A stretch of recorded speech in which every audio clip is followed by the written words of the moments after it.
Hola, buenas tardes. Hoy vamos a hacer una pequeña revisión de un artículo publicado en mayo del 2021 en la revista AJR. Este artículo es un artículo que habla de la inestabilidad anterior del hombro en la población mayor de 60 años, patrones de lesión por resonancia magnética y conducta terapéutica. Este artículo lo que busca es comparar los patrones de lesión que ocurren en aquellos pacientes mayores de 60 años y los de menores de 60 años.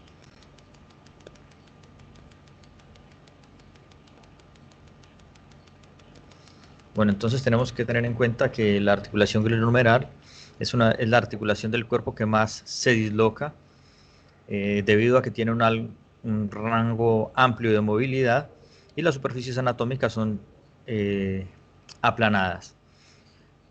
La mayoría de la literatura disponible respecto a la luxación del hombro está hecha en pacientes jóvenes, en individuos entre los 25 y los 40 años.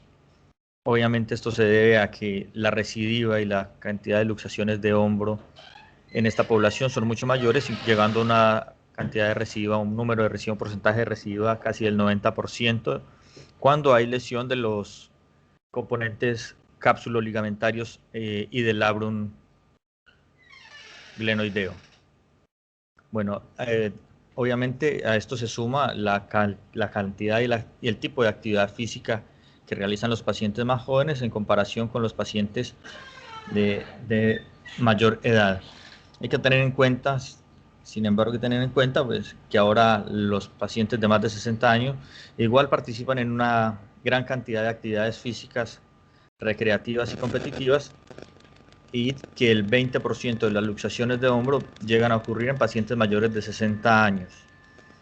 En los pacientes mayores de 60 años, la tasa de recidiva es mucho menor. Entonces, lo que estamos viendo en estas imágenes son imágenes de resonancia magnética. La primera imagen que tenemos es una axial de densidad de protones con saturación de la grasa, en la que estamos viendo una ruptura del supraespinoso, disculpen, el coronal, una ruptura del supraespinoso. Y aquí en la imagen A, lo que estamos viendo es una ruptura del subescapular con retracción del tendón. ¿Sí? Esto es una ruptura de espesor completo, esto se denomina una ruptura masiva o una ruptura completa del manguito de los rotadores, y este tipo de lesiones son más frecuentes en los pacientes mayores de 60 años en comparación con pacientes de menor edad. Bueno, la segunda imagen que estamos viendo es una fractura de la apófisis coracoides en una mujer de 54 años con una luxación de hombro. Entonces tenemos una imagen coronal de densidad de protones que nos evidencia aquí la fractura con la flecha, que es lo mismo que estamos señalando acá. Aparte de eso, tiene una subluxación posterior de la cabeza humeral residual, y vemos como aquí con el asterisco nos está señalando una lesión de Hill-Sachs. Estas lesiones, las lesiones de Hill-Sachs, las lesiones del rodete glenoideo y las fracturas es más frecuente que ocurran en pacientes de menos de 60 años. Entonces ahí vamos a ver lo que ellos encontraron en el estudio. Ellos hicieron un estudio retrospectivo para tratar de encontrar cuáles eran los patrones de lesión y cuáles eran las diferencias entre estas poblaciones. Bueno, entonces el objetivo, como ya lo había dicho, describir los hallazgos de resonancia magnética y el manejo de la inestabilidad anterior del hombro en la población mayores de 60 años. ¿Ellos qué encontraron? Que las lesiones sufridas en la luxación glenohumeral anterior en la población de más de 60 años incluían con mayor frecuencia la ruptura completa del manguito rotador, ¿sí? Mientras que el patrón de lesión en pacientes de menos de 40 años ocurrían más frecuentemente las lesiones labro-ligamentarias con ruptura de los componentes cápsulo-ligamentarios anteriores, y no era tan frecuente ver una ruptura masiva del manguito de los rotadores en esta población. Los desgarros del manguito rotador obviamente van a causar dolor, debilidad, y en pacientes adultos pueden hacer que el paciente tenga mucha más sintomatología y vuelva a luxarse. Entonces ellos lo que tuvieron en cuenta, ellos tuvieron un total de 104 resonancias de hombro con un rango de edad entre los 40 y los 79 años, 52 hombres, 52 mujeres. 54 de estos exámenes los pacientes eran menores de 60 años, 50 de los exámenes eran mayores, y ellos, para delimitar los hallazgos y ser un poco más específicos, entonces categorizaron los hallazgos en lesión de Hill-Sachs, otro tipo de fractura, lesión glenoidea, lesión cápsulo-labral, desgarro del manguito rotador completo, atrofia muscular y lesión por denervación o lesión del nervio axilar. Entonces ellos encontraron que la ruptura aguda del manguito rotador se presenta con mayor frecuencia en los pacientes mayores de 60 años, como ya les había dicho, y lo separaron cuáles eran las rupturas del supraespinoso, infraespinoso, del subescapular. Entonces ellos encontraron que el supraespinoso se rompía en los pacientes con luxación anterior de hombro, con luxación de hombro. 64% tenían ruptura del supraespinoso cuando tenían más de 60 años y 37% en los que tenían menos de 60 años. Igual para el supraespinoso, una relación de 28% a 14%, del subescapular de 22 a 37%. Entonces ellos concluyen que los desgarros de alto grado fueron más frecuentes en el grupo poblacional de mayores de 60 años. Las lesiones de Hill-Sachs se presentaron 85% en pacientes con luxación de hombro que tenían menos de 60 años frente a un 62% de los pacientes que tenían más de 60. Las fracturas de la tuberosidad mayor, las lesiones del nervio axilar, si bien presentaban algún grado de diferencia entre una población y la otra, no tenían un valor estadístico significativo de estas diferencias, por eso entonces ellos dicen más en población general, o sea, no hubo una diferencia significativa en estas lesiones. En la lesión de Hill-Sachs sí fue significativa y en la ruptura del manguito rotador. Bueno, del tratamiento ellos indican que el 29% de los pacientes con lesiones del manguito del hombro por luxación menores de 60 años se sometieron a cirugía 29%, ¿sí? Se sometieron a reparación del labrum el 29%, del grupo mayor se sometieron a reparación del manguito rotador el 47%, y de este grupo 16 se sometieron a artroplastia inversa del hombro y 16 se sometieron y 6 solamente se sometieron a reparación lauroligamentaria. ¿Esto qué significa?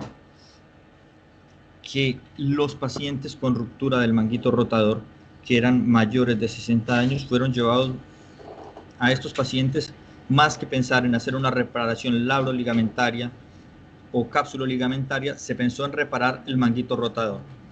¿Por qué? Porque el manguito rotador genera más síntomas y más incomodidad y más limitación funcional que el riesgo que corre el paciente de reluxarse, ya que el riesgo de reluxarse en los pacientes mayores de 60 años es menor.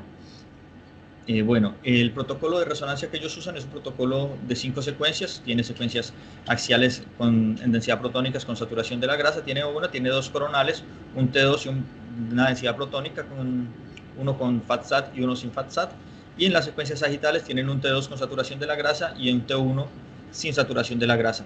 Es un protocolo similar al que nosotros usamos, aunque nosotros tenemos 2 secuencias axiales y ellos tienen una sola secuencia axial, y ellos tienen 2 sagitales y nosotros un solo sagital, pero básicamente es una secuencia muy parecida. Los parámetros adicionales de estas secuencias que están descritas acá son parámetros que nosotros utilizamos en nuestros estudios habitualmente. Bueno, entonces, de todo esto ¿qué hay que rescatar? Que para la población mayor de 60 años, la reparación del manguito rotador es una estrategia de tratamiento importante que reduce, primero, la tasa de recurrencia, la tasa de sintomatología, el dolor y la limitación funcional, similar a lo que ocurre en los pacientes menores de 40 años que se llevan a reparación cápsulo-labral. ¿Sí? O sea, reparar el manguito rotador tiene el mismo impacto clínico que hacer una reparación cápsulo-labral en un paciente menor de 40 años. Reparar temprano el manguito rotador después de una luxación de hombro, hacer la reparación temprana obviamente va a ser mucho mejor y va a tener mejores resultados. Lo que ellos concluyen de su estudio, que tiene limitaciones porque es retrospectivo, que no tiene un número de casos tan alto, ellos concluyen que utilizar la reparación del manguito rotador en la población de más de 60 años, como ya les he explicado, tiene un alto impacto clínico. Ellos dicen acá que obviamente esto no solamente se debe a que los pacientes, que este tipo de lesiones y la reparación sea exitosa o mejore, no se debe solamente a la edad del paciente, sino que en el conjunto clínico que el cirujano debe observar, hay que entender que las luxaciones de hombro por primera vez en la población de más de 60 años probablemente no se va a repetir, o sea, no va a recidivar, y entonces el objetivo ahí, más que la estabilidad del componente cápsulo ligamentario, es dar la estabilidad del componente del manguito rotador para disminuir los síntomas, mejorar la calidad de vida, mejorar la funcionalidad, porque la tasa de recurrencia en los pacientes mayores de 60 años, como ya habíamos visto, es del 20%, mientras que la tasa de recurrencia en los pacientes menores de 40 años es mucho más alta, del 80 al 90%. ¿Sí? Y entonces por eso la conducta a veces tiende a ser diferente, o sea, tiende a ser no, es diferente cuando se aborda una lesión del hombro en un paciente de menos de 40 años y uno mayor de 60 años. ¿Sí? Los pacientes entre los 40 y los 60 obviamente se individualizan y se define el tipo de conducta dependiendo de la actividad, dependiendo del grado del tipo de clínica, del grado de dolor, de la limitación funcional. Bueno, eso básicamente es lo que ellos presentan en su artículo de AJR.